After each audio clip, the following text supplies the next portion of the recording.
You're listening to Sensitive Changemakers.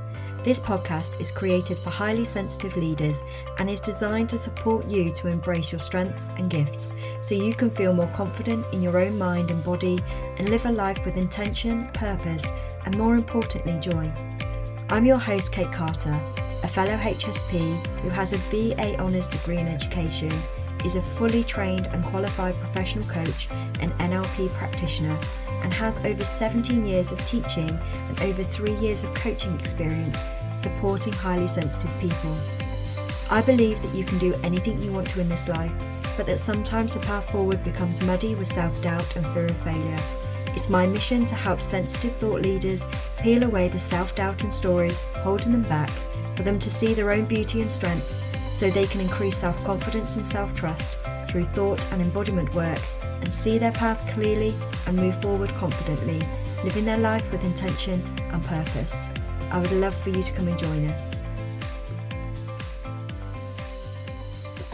Hello, happy Tuesday. I hope you are well as always.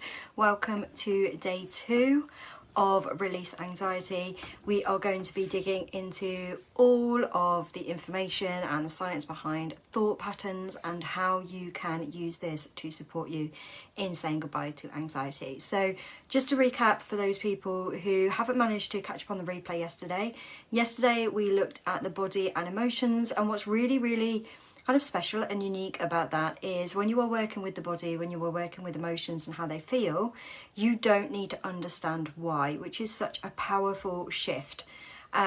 Today we're going to be digging a little bit further into the language and the communication, but yesterday was very much about sitting with emotions, labeling them, learning how to express them in a way that is safe and feels good for you, and actually learning the power of emotions and how memories and experiences are stored in the body just as much as they are in the mind, and how important it is to allow your body to process that. So today, as I said, moving on to thought patterns. Now, as I've said before, this is more of the traditional take when we're talking about anxiety, but my true belief is that you can't permanently say goodbye to heightened anxiety if you don't pair thought work with the body work and the emotions and the identity piece. So that's why this is split over into 3 days. So if you have any questions, please do ask. And as always, people that are listening to this on the podcast, you understand that this is a Facebook Live as well. And if you do have any questions as we're going through this, please do email me, message me, and I'll be happy to help you. So today, understanding and managing our thought patterns. Now, I am saying managing here. I talk about releasing anxiety as a whole, but I am talking here about understanding and managing our thought patterns because it's crucial in addressing behaviours and actions that are influenced by anxiety. So it's that idea that thoughts impact emotions and behaviours and actions. This session is really going to explore some cognitive distortions, some of the more common ones, the impact of language, and practical steps to shift the thought patterns. I hope that makes sense. So the first one, and if you have got the download for this, this is really a fantastic resource for you to use. If you don't have workbook for this, let me know, or join us if you haven't already joined us via the link in the show notes or in the comments, and you will get access to the workbooks that go along this. So as I'm talking through, if you've got that in front of you, it'd be really useful so you know exactly what I'm talking about. If you don't, as I said, let me know and I can pass that on to you. Hopefully it will make sense as I'm going through it, even if you don't have it in front of you.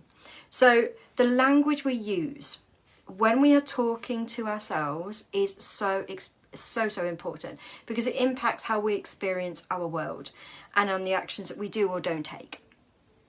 Now, thoughts, we have thousands and thousands and thousands of thoughts a day, and majority of those thoughts are thoughts that we have had previously, the day before and the day before. So they are reoccurring thought patterns. Those thought patterns, as we discussed yesterday, have an automatic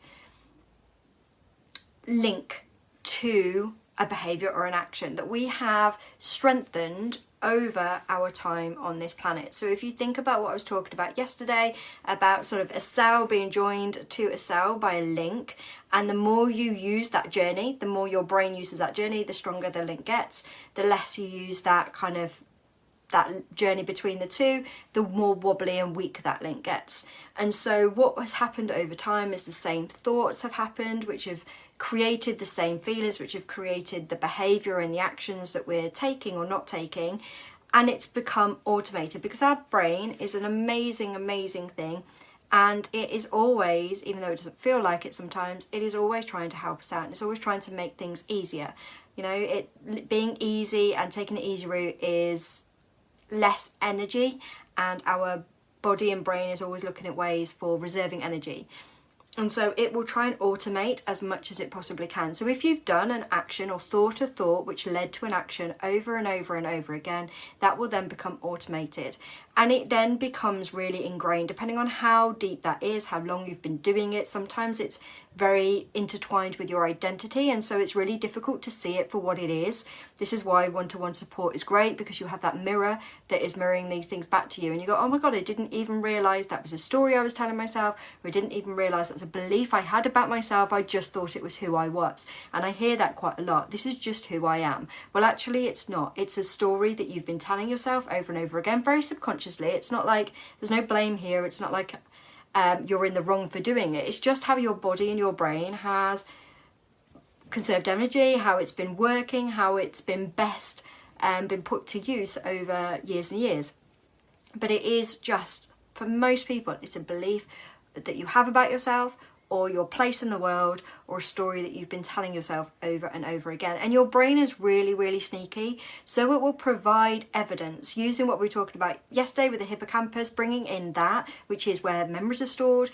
It will start to show you and reveal things to you that make you feel the thought that you've had is absolutely valid and logical. So it will, you know, if you've got a worry, and we used the idea of being on a bus yesterday, if you're worried about going on a bus, your evidence will, your brain will provide evidence for why that is scary. You remember when we went on the bus last time and this happened and this happened? That's why we're scared of buses. That's why we don't go on public transport. So you can see how it's very sneaky.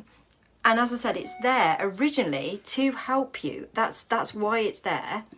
But sometimes, so what you said, your brain doesn't understand whether things are going to make you happy or not happy. They're just trying to be the best engine, if you like, that it possibly can be. And so what I really want to do today is shed some light and some awareness on some of the language, some of the beliefs that you may be having about yourself, that you may have embedded so much, or that might be so embedded in who you think you are, that you can't see the woods for the trees.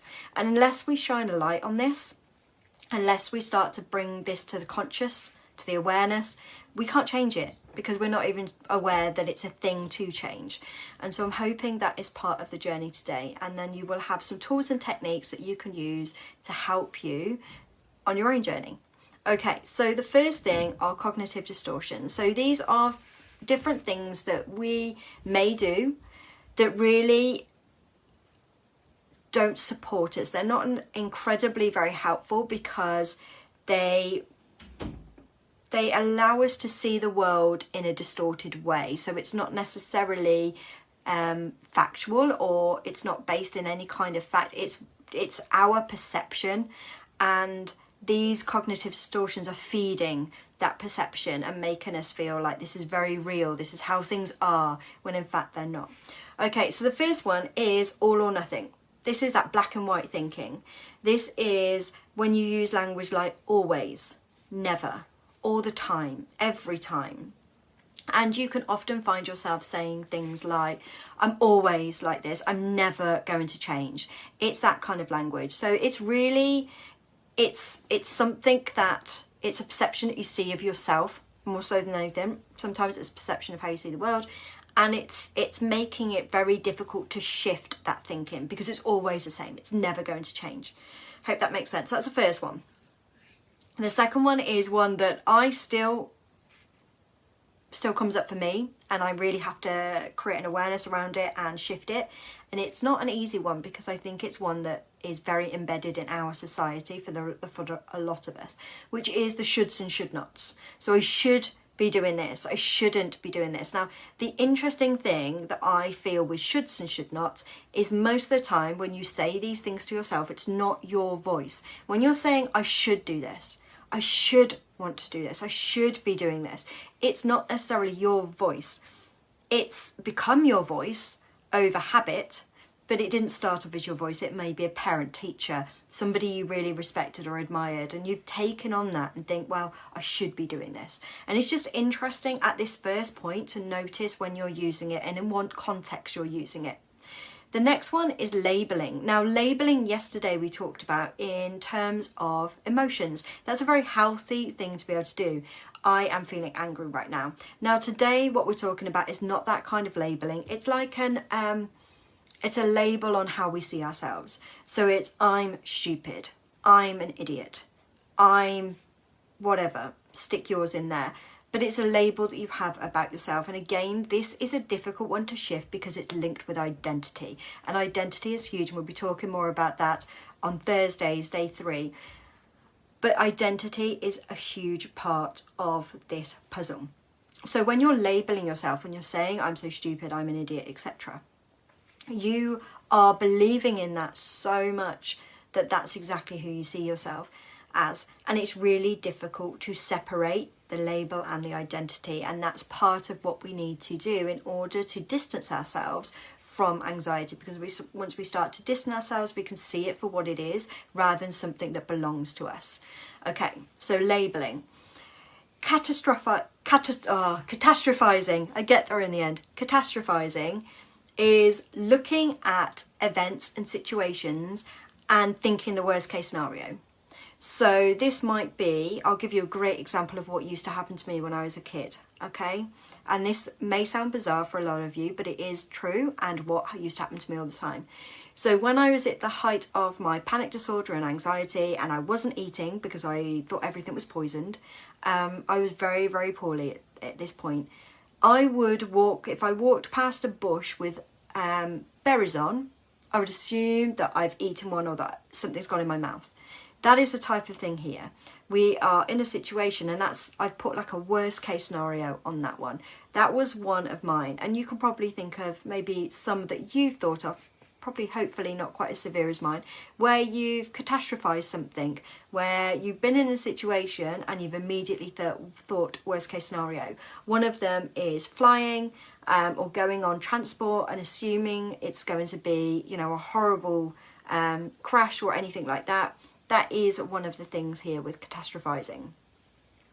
The next one, I'm hoping I'm not going too fast. The next one is discounting the positives. So when somebody gives you a compliment, when somebody tells you that you've done a good job, or when something goes well, you discount it as, well, that's just because, or, well, I didn't do as well as I wanted to. So you're not used to actually accepting the positives or accepting the praise, you just discount it. And this is what we will be talking more about tomorrow with the upper limit. So we talked a little bit about yesterday when we were talking about it's actually very, very difficult for us as humans to sit with a positive emotion or inadvertent positive emotion, what would be called that anyway, like happiness or joy, because for a lot of us, we're not used to it and our brain doesn't know what to do with that. And so it just goes, no, go back to these old thought patterns because we know what we're doing with these. Even if those existing old thought patterns cause you a lot of misery and pain. And so when we're talking about this, it's really important to notice, do you do that? In what circumstances do you discount the positive and just think, well, that's because, you know, that's not a real positive because. The next one is a bit similar to some of the others we've talked about, which is jump into conclusions. This is mind reading. This is where you make judgments without facts. So a great one that I think I use in this one is about work colleagues. So you just assume your work colleagues don't like you. You don't have any evidence, it's just a feeling like they don't like you. Or you might think that they are saying that you're not good at your job. Again, it's a mind reading rather than actual factual evidence. It's just, you know, maybe how it's reflecting how you're feeling in that situation, but it's not actually a fair or real representation of what is going on. It's a mind reading cognitive distortion. So I hope that makes sense. Blame. This is a huge one I hear a lot. This is where you use something else or somebody else to blame for how you are feeling. If only I was like so-and-so is a really powerful one here. I hope that makes sense. So if only I was like Sarah, for example, whoever Sarah is, I would be able to cope with this. If only I had more money, this would be so much easier. And so we're putting that kind of, we're taking away our own responsibility and putting it onto something else. We're saying that we're not equipped, you know, if only I had this. Or, you know, oh, it's because of X, Y, and Z that I can't get rid of this anxiety. You know, it's to do with this, it's to do with that. And so we're putting that, we're taking away our own responsibility, our own power, if you like, and we're giving it away. And we're saying, well, it's nothing to do with me. It's out of my control. I can't control it. It's so-and-so's fault, or it's this. I mean, it's that one in itself, just by realising you're doing it and taking back responsibility and taking back your power. I know it sounds a little bit woo-woo, but just by doing those simple things can be absolutely life-changing when you realise that you get to take back your control. You get to choose how you step forward or how you move forward. That's on you. That's your responsibility and your power. Negative bias is one of the others, the last one I'm going to talk about here, where you only see the negative. Now there's I remember a great study, and I'm not going to be able to remember all the details as per usual, but it is a very powerful one. There was a professor who was working with some students, and he took in to his seminar one day a blank piece of paper with a black dot on the top, and he said to his class, what do you see on this piece of paper? And they said black dot. Everybody said black dot. And that's what it is here. That it's a kind of analogy. The black dot represents all the negativity from that day, all the things that went wrong. But the rest of the white piece of paper reflects everything that went well or okay that day, you know, that was fine. And that is what negative bias is. We are focusing so much on that black dot that we forget the white piece of paper. We forget all the things that have gone well or have gone okay that day. And so hopefully, again, with these ideas, so in the workbook, what I've asked you to do is to just reflect. Have you used this? When have you used it? In what context? Just so you have an idea of where your cognitive distortions are and when they get triggered. And everybody has them, you know, everybody has these. These are just part of being human. But again, for some of us, if we understand where they are popping up for us, it can be life-changing. And it can really support you in saying goodbye to anxiety, because once we start to raise this to the consciousness, we can actually start shifting it and changing it. And it was Carl Jung who said, until you make the subconscious conscious, it will rule your life and you will call it fate, I think. And I may have completely destroyed that quote, but the idea is you can't change something unless you make it, unless you're aware of it, unless you know that it's there and that's what's happening. And so the first part of any change that we want to make is bringing our awareness to it. You can't change, or you can't say goodbye to anxiety if you're not actually aware of when it pops up. The stories that you're telling yourself, the beliefs that you have about yourself, the cognitive distortions that you have that you are using on a daily basis and when they pop up. So the first idea here is just that cognitive distortion, really understanding when they pop up for you and which ones are more likely for you. So I know, if you want a kind of personal experience here, I know when I was at the height of my panic disorder, catastrophizing definitely was a big one for me. Blame was a huge one, and negative bias. So just focus on everything that went bad, just focus on everything that was scary and fearful, and blaming, like I think I blamed my brain was the biggest one. Like, it's my brain, it's broken, it doesn't work properly, I just need a new brain and I'll be fine. If only I had a new brain, I would be okay. And actually part of it is, like I said, taking back that responsibility. Okay, so that's cognitive distortions. I hope that makes sense. And like I said, if you want the workbook so you can work through this at your own time and reflect on it, then please do let me know. The second biggest part of this is really looking at your beliefs. Now, your beliefs are very much intertwined in your identity. Now, these are very, very deeply embedded, and if they're deeply embedded, it really is difficult to unstick them, because we see ourselves that way. And if we see ourselves that way, we start to argue for our limitations. So what I mean by this is, if we truly, truly believe that I am not enough and I am always going to be an anxious person, so you've got a belief there and a cognitive distortion with the black and white thinking, if that is really intertwined with how I see myself, everything that I do, or my behaviours or my actions, are going to be tinted through that lens. That's how I'm going to see everything, through that lens of not being enough and me always being anxious. And so you can see that actually some of the behaviours and actions that I take or not take are going to be really difficult for me to see them as they really are, because they are always blurred, if you like, through this lens of not enoughness and always anxious. And actually one of the things that we can do is, what we're trying to do here is change the lens that we see ourselves through and see the world through. So once we start to change that lens, it's almost like, you know, when you go to the opticians and they put the thing in front of your eye and you're like, oh, that's so clear. It's that kind of thing here. We're trying to change our lens and go, oh my God, I didn't see that that was just a story I told myself. And it's no blame here. Obviously, it's based on experience. You know, not being enoughness is a big one. If you look at how school is done, if you look at how emotions are suppressed and things like that, you know, being you probably wasn't okay for some of us. And so actually learning that that was an experience that happened over and over again, that you've taken and concreted in your mind as an identity, as something you are, and actually unpicking that and seeing that you are actually enough and that you don't have to be anxious all of the time. If we can do that, then we start to clear that lens that we see the world through and we see ourselves through, and that's when we can start to shift and make changes. So some of the beliefs, again, in the workbook, some of these are positive, some of them are deemed as more negative, just to see what comes up for you. So what I've put here is a list of beliefs, and then yes or no, do these apply to you? How do you feel about these? And then how is this supporting you or not supporting you every day? So again, a little bit of reflection here, really thinking deeply into what applies to you. So the first one is I'm okay. Is that a belief that you have or not have? Is it supporting you or not supporting you?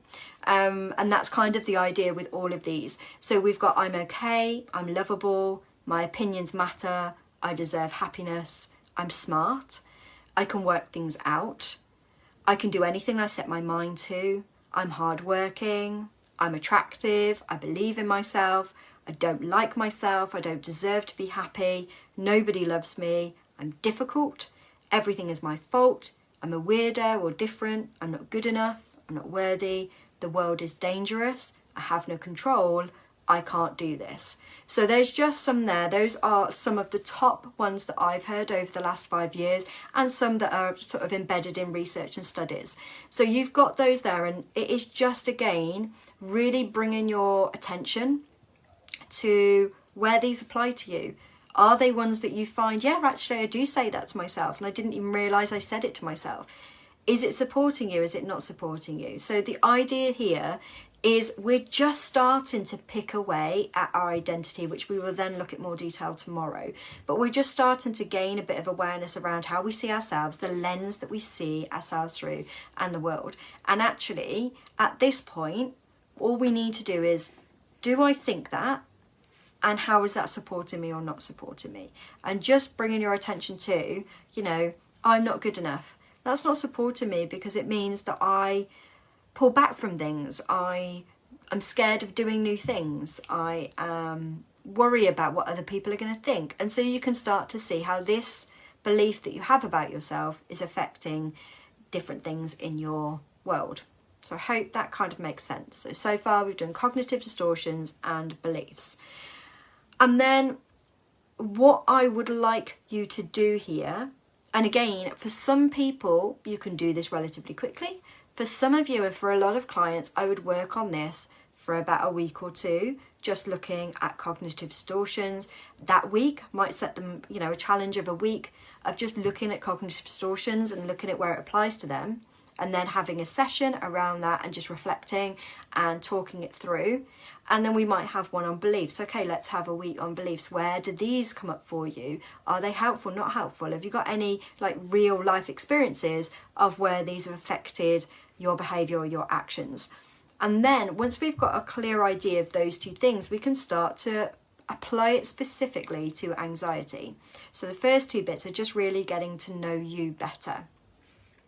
So when we are doing this, and again, I've got a thought record it is, and I've kind of adapted it from CBT. So for those people who don't know, I did do an advanced CBT diploma, and I've kind of used some of this in this particular workbook, but I've made it applicable to anxiety specifically, and also just what I've found to be true over the last few years. So I've kind of changed it, adapted it slightly. So the first one, it's got day of the week. Obviously you don't have to have day of the week if you don't want to. And then anxiety scale. So low is 1, 5 is high. How is your anxiety feeling that day?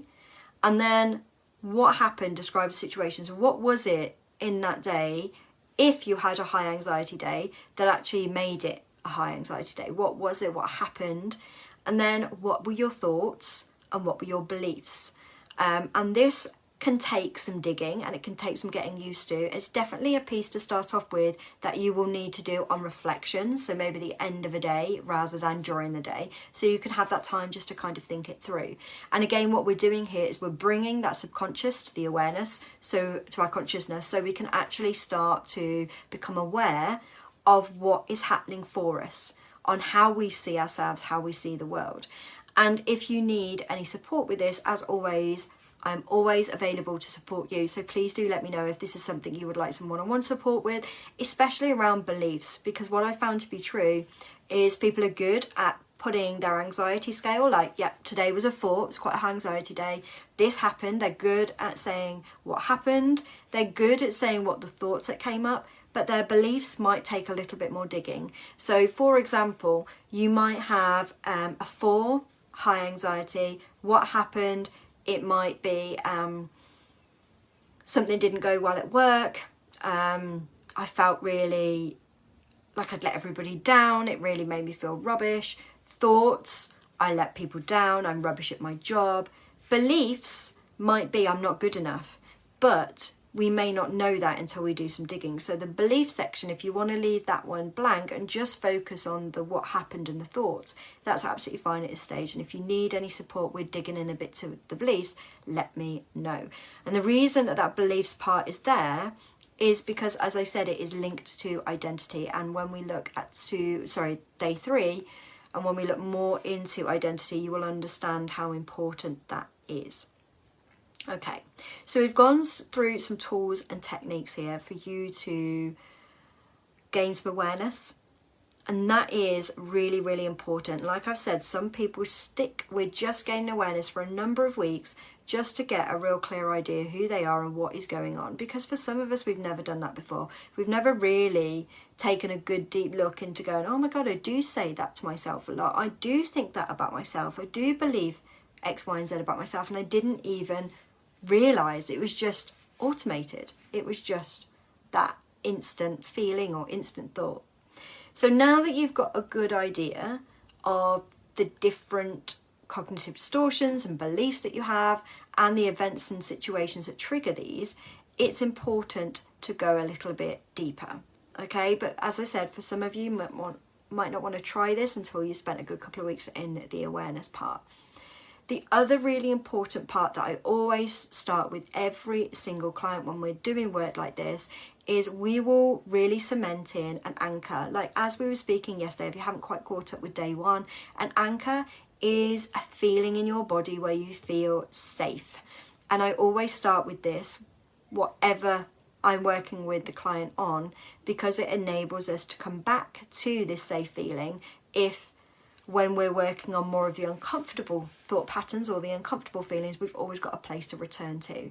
So an anchor, if you can, is a feeling in your body. So if I asked you to close your eyes and really envisage where you felt safe and protected in your body, hopefully some of you might be able to come up with, I feel really safe and protected in my center, it feels like a warm light, it feels very comforting, feels like somebody's putting a blanket around me. Fantastic, use that, really dig into how that feels for you. If that's really difficult, and it may be difficult for a lot of people, it was for me at the start, I had no idea how to kind of embrace that or even dig into that, then you can use a memory. So a memory of where you felt really safe and secure. And if you're doing this, really do dig into the senses. So how did you feel? What could you see? What could you hear? What could you smell? What could you taste? What was going on for you? And then bring that into the body. How does that make you feel in the body? And hopefully that will help to embed that a little bit further. The more you practice this, the better that gets. And then you've always got a safe internal space to return to. And it's a really good grounding technique for any kind of new opportunities you try. You've always got there. It's almost like a good friend, you know, giving you a hug as you're going on your journey. So having that anchor is an amazing place to start. So hopefully that makes sense.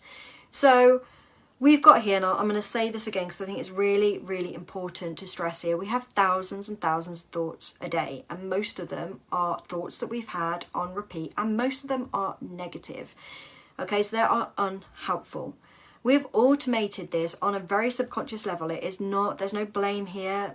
It's not a conscious decision. It was done on a very subconscious brain level to automate these processes, to make things quicker, to make things easier. But it's impacted on our emotions, physical responses, behaviours and actions.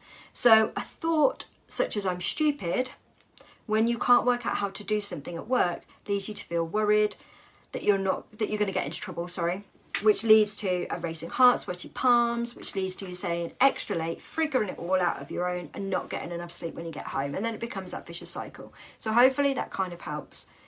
It is important to realise when you first try shifting your thought patterns, you're initially shifting how you respond to them. And you are consciously creating a new balanced thought.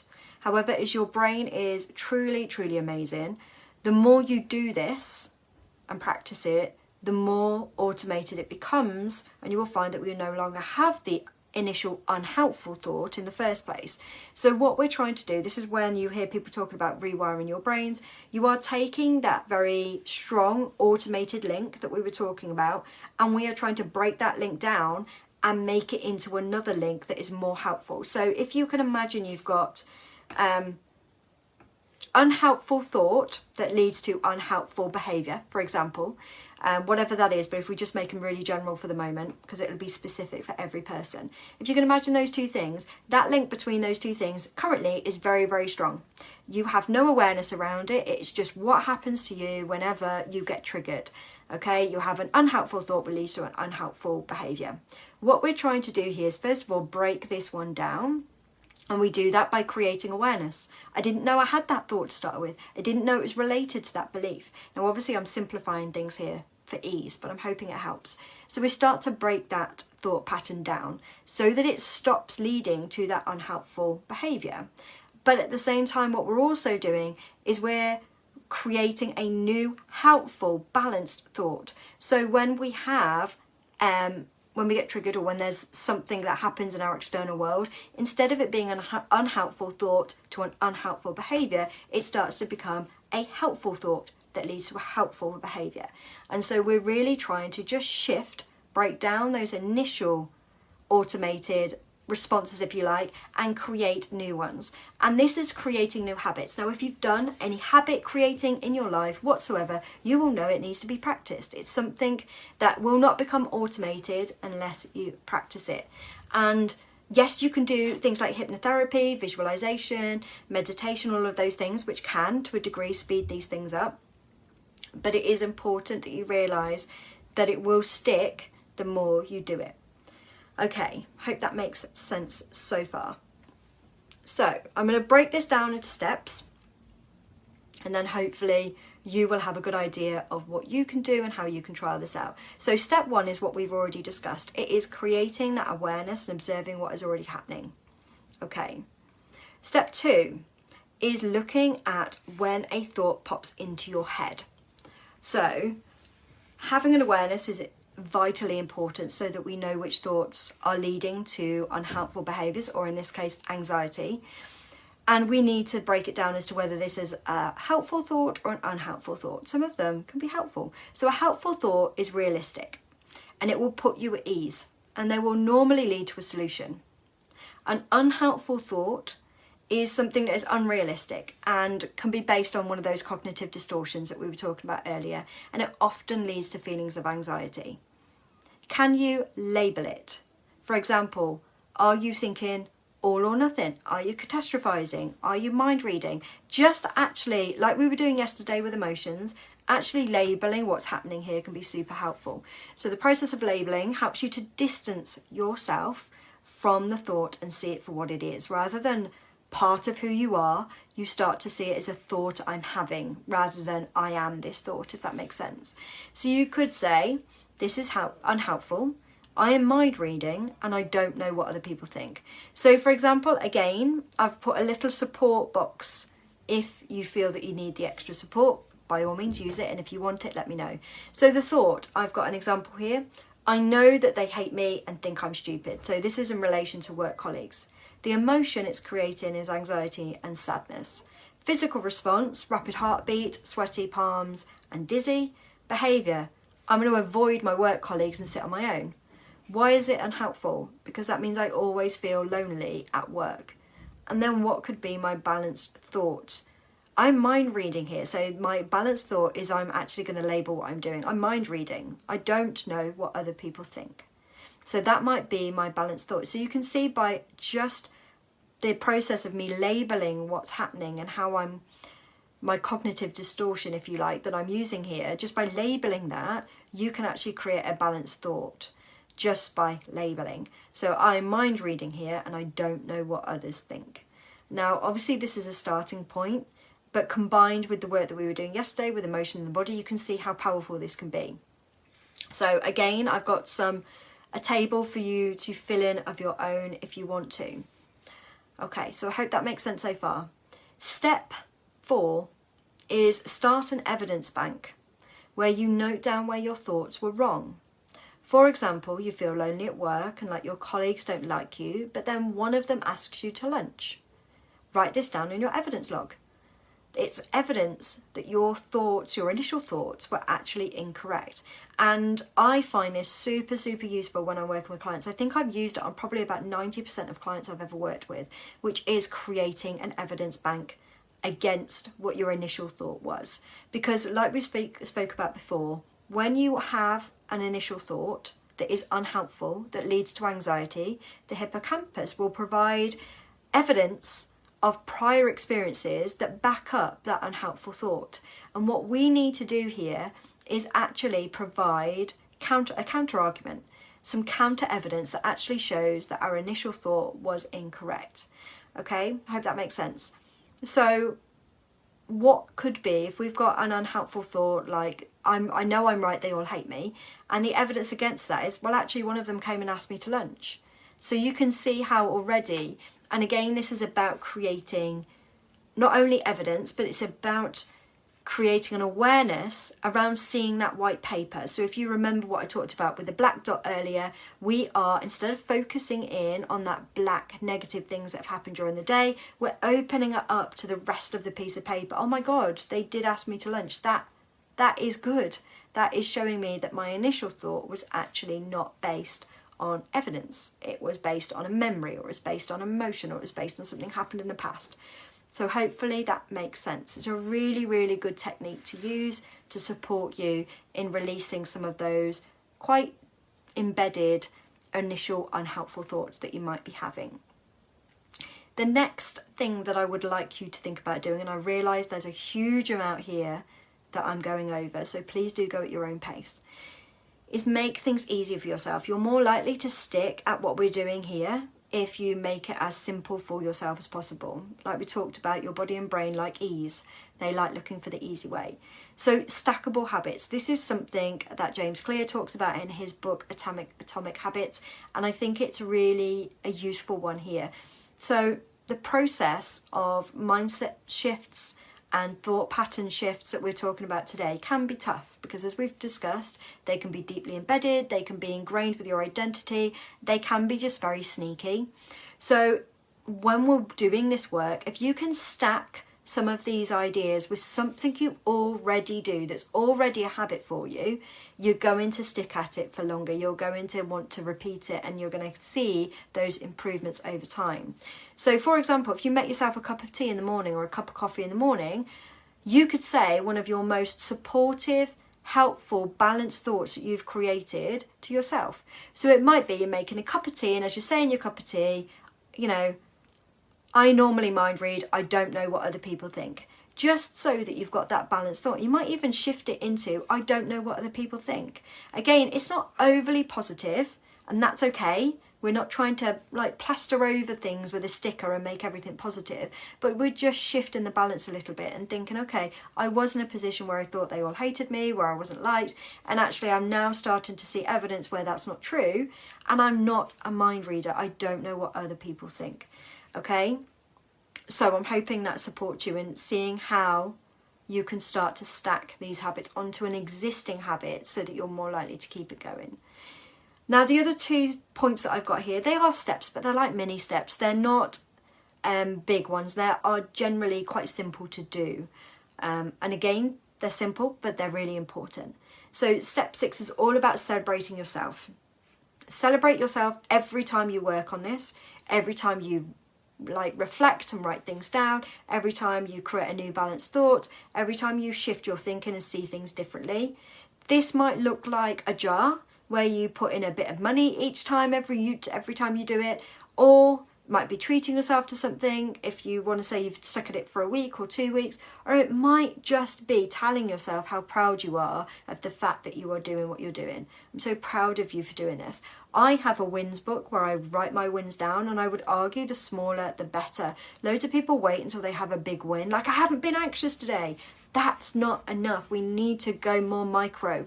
We need to look at, I'm really proud of myself today because when I don't know, use the work colleague analogy we were using earlier. When my work colleague came over to ask me for lunch, I said yes. Amazing. That's a huge win. If what was causing your anxiety was work and your colleagues, that's a huge win. Write it down or take a mental snapshot. Just make sure you are celebrating that in some way. Like I said, the other thing we do as a family is we have good things jar. So whenever anything happens, we write it on a piece of paper, put it in the jar, and then at the end of the year, at New Year's Eve, we kind of open them up. This year we're going to put them into a scrapbook, but you don't have to do that. But there are lots of different ways that you can celebrate your small wins, but make them micro wins. Don't wait for the big wins, because you will be put off and you will be like, oh, this isn't working, I'm waiting for that big win where I don't feel anxiety. We need to celebrate those micro wins before we get there, and we're more likely to get there if we celebrate those small wins first. So I hope that makes sense. The last one is gratitude. There has been so many studies on the power of gratitude.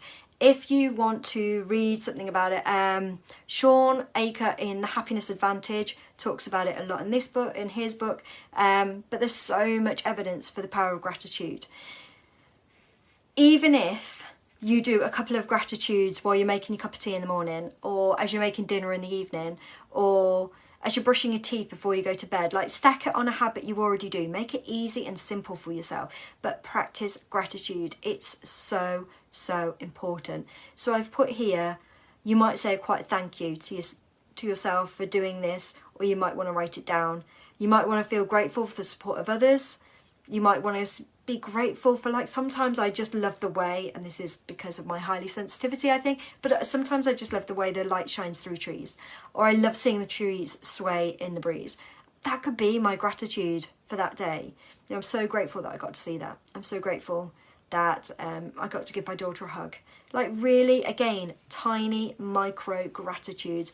They are also sometimes called glimmers. They are the tiny little things that make your day up. And again, if you think about what we talked about before with cognitive distortion, especially around the negativity bias, we are really distancing ourselves from that and looking at the whole picture rather than zeroing in on the things that we feel haven't gone well that day. We're zooming out and looking at all of the tiny little glimmers that have gone well that day and really praising and feeling grateful for them. Okay, the last point that I have before I wrap this up, not quite as long today, but still quite a long one. This can be tough to begin with. okay? Your brain will want to fight you. It will want you to believe that you have to hold on to those old unhelpful thought patterns. And this is just because it's a known pattern, and your brain likes patterns. It likes to know what's going on because you had all of those unhelpful thought patterns and you're still alive. So you must be doing okay. So the brain goes, fine, you're surviving. That's what the brain's biggest goal is to support you in surviving. So if you've survived up to this point, your brain will go, well, these thought patterns were fine. You can just keep thinking like this because we know what we're dealing with. And what you really need to show your brain is that it's safe and okay to let those patterns go and to create new ones. And the more you practice the steps that we've covered over yesterday and today, the easier it becomes, until eventually it becomes automated. And you find that you have more balanced emotions, reduced body responses, and you start behaving differently and making different choices as a result, and your anxiety is reduced, and then over time it will just go. An example with me, just to round this off so you can see how this has worked for me. Mine used to be quite health orientated, so not necessarily thought based, but there were thoughts involved. Mine was always about dizziness, feeling dizzy. I used to catastrophize, think that was it, I've got a brain tumour, I'm dead. And that's led me, so that physical symptom, if you like, led to those thought patterns, that catastrophizing, which led to a panic attack, because I just would go into a panic cycle, which would make the dizziness worse, and then it'd be a whole cycle.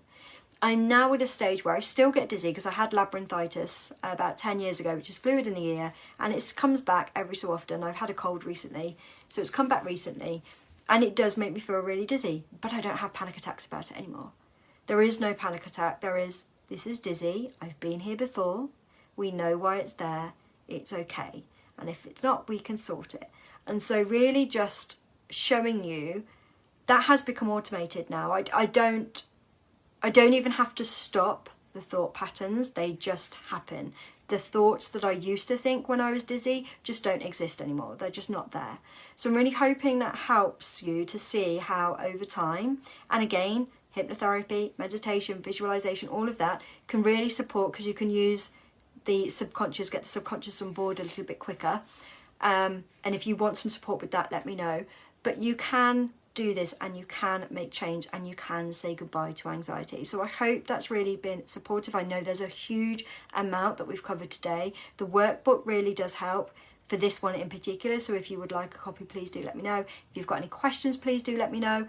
I'll be back with day 3, and I'm sending you so much love, guys. Bye. Thank you so much for listening to this week's episode. If you have any takeaways or any questions, please do reach out to me either through Instagram, LinkedIn or Facebook at Kate Carter Coaching, or you can email me at kate@katecarter.co.uk. I always love to hear your feedback and the things that you have taken from the podcast. If you know of any other highly sensitive people, then please do share this so that I can reach more and support more highly sensitive people to embrace their strengths and gifts. As a thank you, I will pick a winner every month for a free 50-minute coaching session with me. Thank you so much.